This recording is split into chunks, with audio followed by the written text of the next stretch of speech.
पहचान कौन? मारी फूल बेट बीजू कौन? શું વાત છે બીજલ?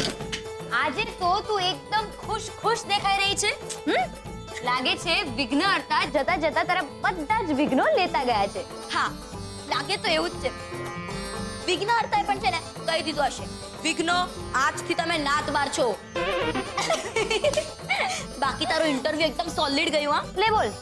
તું તો વિસર્જન પછી પ્રેક્ટિસમાં ગઈ હતી, તો તે તો વિડિયો જોયો જ નથી, તો સોલિડ ક્યાંથી થઈ ગયો? વેકુ કઈ પણ બોલે છે. એ હું ફેકતી નથી કિંજલ. આપણે છે ને ડિજિટલ ઇન્ડિયામાં રહીએ છીએ. ઓ હા, એટલે કોઈ આપણને ફોન પર લિંક મોકલે ને તો વિડિયો આપણે જોઈ શકીએ. અચ્છા. ઓહો, મતલબ તું લિંક જોડે લિંક થઈને એબ્રાહમ લિંકન થઈ ગઈ એમ ને? ખરાબ, બહુ ખરાબ. ખબર છે. બીજું શું કહું, રૂપેશની સાથે મારી હમણાં જ વાત થઈ. આપણો ઇન્ટરવ્યુ વાળો વિડિયો વાયરલ થઈ ગયો છે. બધા ફોરવર્ડ કરી રહ્યા છે અને શેર પણ કરી રહ્યા છે.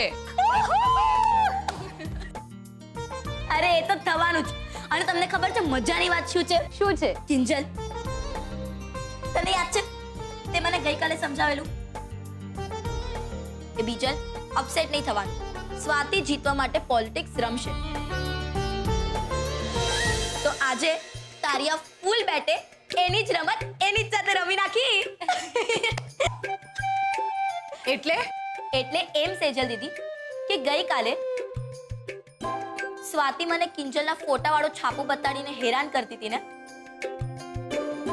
તો આજે મેં કિંજલના લિંક વાળો ઇન્ટરવ્યુ મારા ફોનમાં બતાડીને એની આખી રમવાની લિંક તોડી નાખી. क्या बात है, क्या बात है, क्या बात. તુસી ગ્રેટ હો બીજલ. અને હા, પછી શું થયું? પછી તો બિચારીને 50 રાઉન્ડ મારવા જ પડ્યા. Hip hip hurray, hip hip hurray, hip hip hurray. ચૂપ ચૂપ ચૂપ છોકરીઓ ચૂપ થઈ જાઓ. અંદર તમારા પપ્પા સૂતા છે. અરે ઘડિયાળ તો જુઓ. સોરી. ચૂપ ચૂપ ચૂપ ચૂપ. બસ હવે ચૂપ. બહુ મજાક થઈ ગઈ. હા, બાકી એક વાતનો મને બહુ આનંદ છે કે ગણપતિ બાપા ગયા ને તો બધું હેમ ખેમ પાર પાડીને ગયા. એટલે હું વિચારતી હતી કે મેં લીધેલી માનતા પૂરી કરવાની શરૂઆત કરી જ દઉં. બાપ રે, તને આ માનતાનું ગજબનું સૂજી આવે છે મમ્મી. બાકી મને એક વાત કે, આ વખતે તું પાછી ચોટીલા જવાની કે પછી અષ્ટવિનાયક? ક્યાંય નથી જવાની, ઘરમાં જ રહેવાની છું અને નિર્જળા મંગળવાર કરવાનો વિચાર છે. ઓ, જો મમ્મી એવું હોય ને તો તારી સાથે હું પણ કરીશ. જરાય નહીં. તારે પ્રેક્ટિસ કરવાની હોય ને એટલે આ બધું તને સહેજ પણ અલાઉડ નથી, સમજી ગઈ? સેજ પણ અલગ નથી, સમજી ગઈ? એટલે તમને બેવને હા ને મને એકલીને જ ના. કેમ ભાઈ? અરે એટલા માટે કે તારા નામમાં જલ આવે છે ને એટલે તારે નિર્જળા ઉપવાસ ના કરાય. ઓ, એટલે કે મારા નામમાં બી જલ આવે છે, તો પછી મમ્મી સે જલ કી જલ એનું શું? હા નહીં, માફ કરી દો બેન. તમને હાથ જોડ્યા. તમારી પાસે તો દરેક જવાબ રેડી જ હોય છે. બાકી એક વાત તો છે, મારી ત્રણેય દીકરીઓના નામમાં જલ એટલે કે પાણી આવે છે ને, એટલે જ મારી ત્રણેય દીકરીઓ પાણીદાર એટલે કે જોરદાર છે. ચૂપ. તમારા પપ્પા અંદર સુતા છે. સોરી. બહુ તોફાન કરો છો. અને હા, એટલે તમે ત્રણ જણીઓ પણ સૂઈ જાઓ. જાઓ. મમ્મી એક મિનિટ. શું થયું?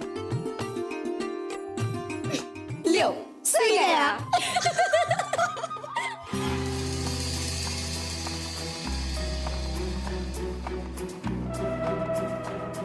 રામખોર સુશાંતિઓ,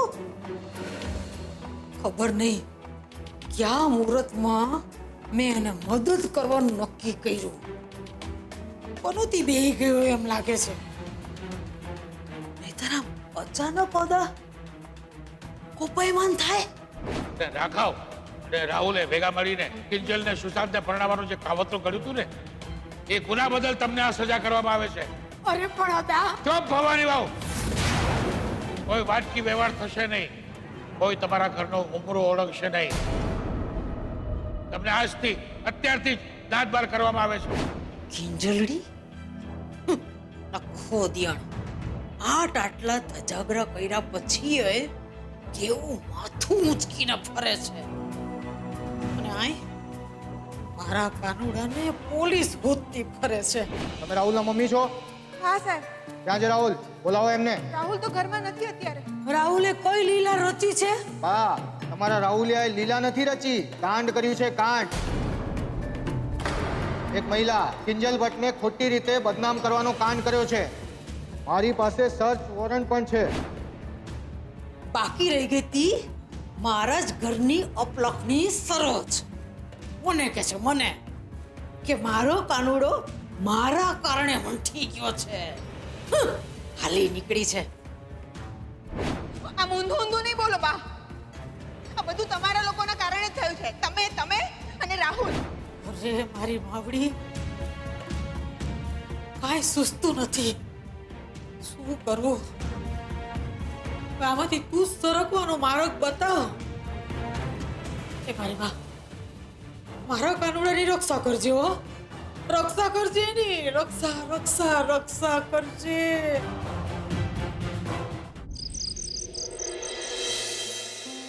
આજે ઘણા દિવસો પછી એવું બન્યું છે કે મારે મારા મનની અંદર ચાલતી દુવિધા કે વિડંબણા કાગળ પર નથી ઉતારવાની, પણ મારે તો મારા મનની ધબકતી અલગારી ક્ષણોને વહેતી કરવાની છે.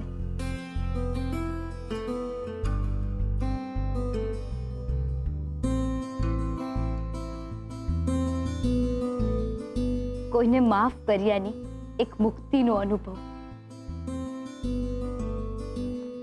એ હળવાશ, એ આનંદથી છલકતું મન, હું ને મારી આ કલમ. એવું લાગી રહ્યું છે કે હવે સુશાંત ક્યાંય નથી, સાવ ભૂસાઈ ગયો. સુશાંત નામનું ચેપ્ટર પૂરું.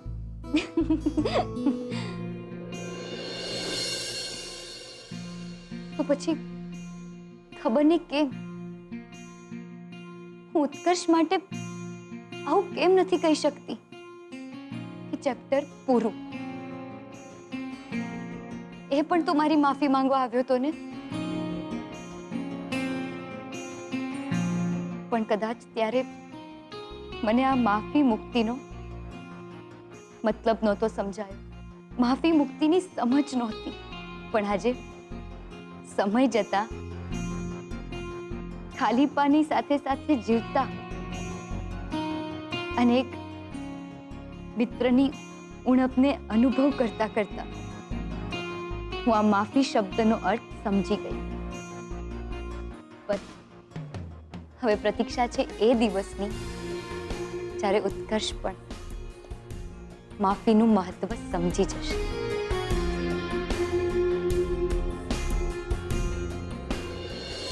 માફી. હવે માફી શબ્દથી ક્યાં કોઈ ફરક પડવાનો છે જ્યારે વાત આટલી બધી આગળ નીકળી ગઈ છે.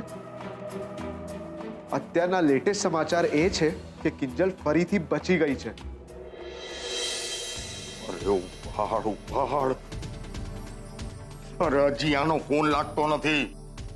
ભગવાન જાણે કયા જન્મનો બદલો લઈ રહ્યો છે આ નાલાયક. અને એ સરોજ આ કેવા કપાતરને જન્મ આપ્યો તે. રાત દિવસની ઊંઘ હરામ કરી નાખી જા નાલાયકે. તેમાં હું શું કરું? તમે ને બાએ જ એને ચડાવીને રાખ્યો છે. એ બહુ બોયલી લુલીને જરા કાબુમાં રાખ. અરે અહીંયા છોકરાનો જીવ દાવ પર લાગ્યો છે અને તને તારું મારું સૂજે છે. અરે મારી માવડી રે, ખબર નહીં મારો લાલો બિચારો ક્યાં હશે અને શું કરતો હશે? અરે બા, એક ચિંતા મારા પેટમાં ઘર કરી ગઈ છે. આ ભગવાન જાણે ક્યાં લપાઈને બેઠો છે. આ હાય હાય, ક્યાંક પોલીસના હાથે તો નહીં લાગી ગયો હોય ને? સરોજ, તને શું લાગે છે તારો દીકરો એટલો ભોળો છે કે આટલી સહેલાઈથી પોલીસના હાથમાં આવી જશે? ભગવાન જાણે કયા દોસ્તારને ત્યાં લપાઈને બેઠો છે. ના, મને નથી લાગતું એવું કાંઈ હોય. અને હું તો કહું છું, પોલીસના હાથે લાગી જાય ને એ જ સારું. જેટલા દિવસ ખરાબ સંગતથી દૂર રહે એટલું જ સારું. બાકી કરેલા કર્મો તો ભોગવવા જ પડે. સરોજ, અમારા બે હાથ ને આ ત્રીજું માથું, તમારા આ કર્મનું જ્ઞાન છે ને બંધ કરો. અને એ બને ત્યાં સુધી જ્ઞાન છે ને તારા મોઢાના ગોખલામાં જ રાખ. અને સરોજ ગૌરી, હવે તમારી આજ્ઞા હોય તો હું જઈને આપણા સપૂતને ગોતી આવું. હો? એ આજ્ઞાવાળી નાટક બંધ કરને રગલા. અરે જા જઈને મારા કાનુડાને શોધી આવ પૈસા. એટલે હું એને સમજાવું કે બેટા ઝેરના પારખા ન હોય દીકરા. જા. બા, ઓ મારી બા, આ બધું જ્ઞાન અત્યારે આપવાનો સમય નથી. આ ઘરની બહાર પોલીસ બાદ નજરે બેઠી છે, તાપીને બેઠી છે કે જેવો રાહુલ આવ્યો નથી કે પકડ્યો નથી એને. લા, પોલીસ આવશે તો આ બાયણેથી જ આવશે ને. હા, જરાય ચિંતા ન કરતો. રાહુલિયાને પાટલા બાયણેથી ટળકાવી દેશું. બા, આ બધું બારોબાર પતી જાય ને એમાં જ ભલમન થાય છે. અને સાંભળો, તમે લોકો ઘરમાં છો ને, હે, તો જાગતા રહેજો. રાહુલિયા આવે તો મને તરત ફોન કરજો, હું જઈને શોધી આવું એને. જલ્દી જા. અને રાહુલિયો નહીં આવે ને ત્યાં સુધી હું તો જાગતી જ બેઠી છું ભાઈ સાહેબ. સારું બા, તો તમે જાગી રહ્યા છો ને, તો પછી હું જઈને સૂઈ જાઉં, કારણ કે મને બહુ ઊંઘ આવી રહી છે. લે બોલો, એલી કઈ માટીની ઘડાયેલી છો તું? પોતાના દીકરાની નથી પડી. બોલો. અરે હું આ પડખા બદલતી હતી તો અહીં આવીને ગુડાણી. અને તારે હવે પલંગ માપવા જાવો છે?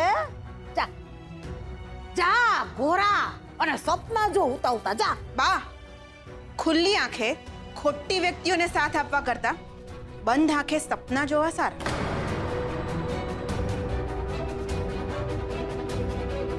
ખબર જ છે, વાણ ડૂબવાનું થાય ને ત્યારે ઉંદેડા પેલા ભાગે.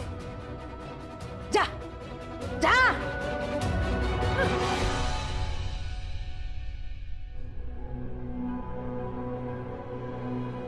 હે ભગવાન, મને માફ કરી દેજો. મેં મારી રીતે આ લોકોને સુધારવાના બનતા પ્રયત્ન કરી લીધા, પણ જો એમને સુધરવું જ ના હોય તો પછી ભલે સોટી વાગે ચમ ચમ, વિદ્યા આવે ધમ ધમ. રે ઉંદેડી, પાછી વાંકા ચોટી ગઈ. જા તારા દરમાં જઈને ભરાઈ જા. જા.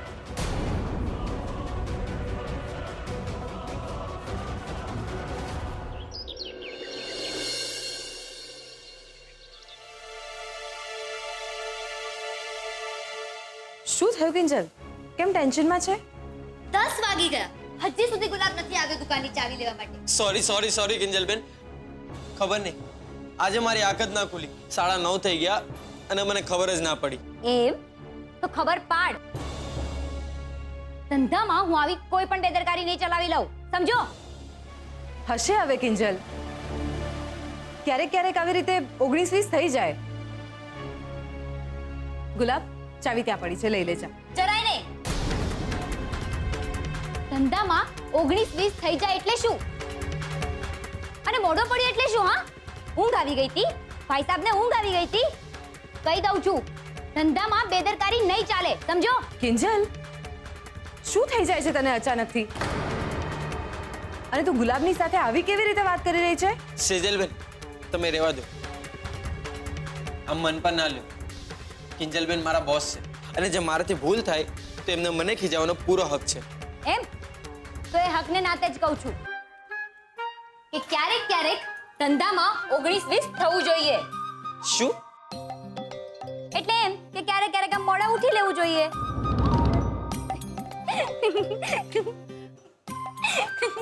મસ્તી કરે છે. શું કિંજલબેન તમે પણ? હા હા ચાલ હવે આ ચાવી પકડ અને જલ્દીથી દુકાને ભાગ. અને હા દુકાન ખોલ, હું હમણાં આવી. ચાલ જા. સારું. તું પણ ને કિંજલ, ક્યારેક ક્યારેક તો ગજબ કરે છે તું. હા કરવું પડે. ગણપતિ બાપા મોર્યા.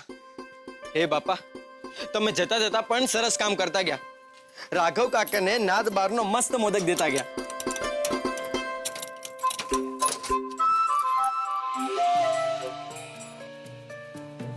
આ શું લખ્યું છે? સુરત મહાનગરપાલિકા. શું લખ્યું છે? વિષય દુકાન તોડી પાડવા બાબતની નોટિસ.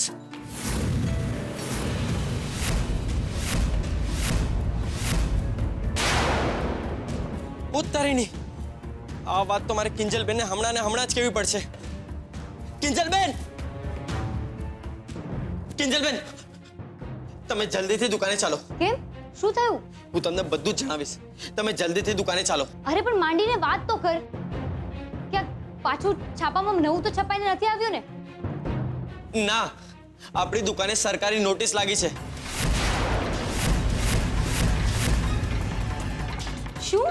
હા, એ લોકો આપણી દુકાન તોડી પાડવાના છે. શું બોલી રહ્યો છે ગુલાબ? હે ભગવાન, આ વળી નવી મુસીબત શું છે? એ બધું મને નથી ખબર. મેં તો ખાલી વાંચ્યું કે એ લોકો આપણી દુકાન તોડી પાડવાના છે, એટલે હું દોડતો દોડતો તમને આ કહેવા આવ્યો. સારું સારું, ચલ દુકાને જઈને જોઈએ કે એ શું છે. ચાલ ચાલ. આવો. આ જુઓ. સુરત મહાનગરપાલિકા, તાપી નગરપાલિકા મોહન એન્ડ ડોટર્સ ટી સ્ટોલને અનધિકૃત બાંધકામ હેઠળ આવે છે. અનધિકૃત? ને એટલે જ મોહન એન્ડ ડોટર્સ ટી સ્ટોલને આગલા 3 દિવસની અંદર દુકાન ખાલી કરવાની નોટિસ માટે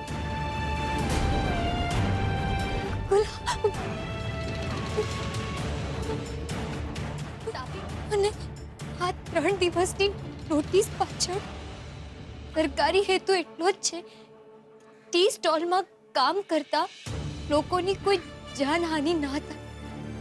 પણ જો આ 3 દિવસમાં Mohan and daughter's tea stall ખાલી નહીં કરવામાં આવે, જાનહાનિ અને માલ સામાનની હાનિ બાબત નગરપાલિકાની કે પછી મહાનગરપાલિકાની કોઈ જવાબદારી નથી બનતી. અને નગરપાલિકા દુકાનને તોડી પાડવાનો સંપૂર્ણ અધિકાર ધરાવે છે.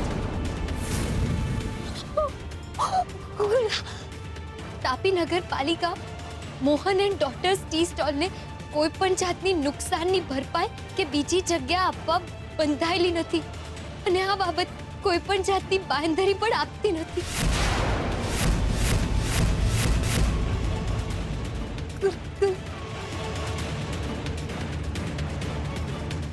કિંજલબેન, આ બધું શું લખ્યું છે? આપણી દુકાન અને એ પણ ગેરકાયદેસર. એ કેવી રીતે બની શકે કિંજલબેન? નાનેથી મોટો થયો છું દુકાનમાં. કિંજલબેન, આજે થોડાક દિવસ પહેલા તો આપણે 25મા વર્ષની ઉજવણી કરી છે દુકાનની.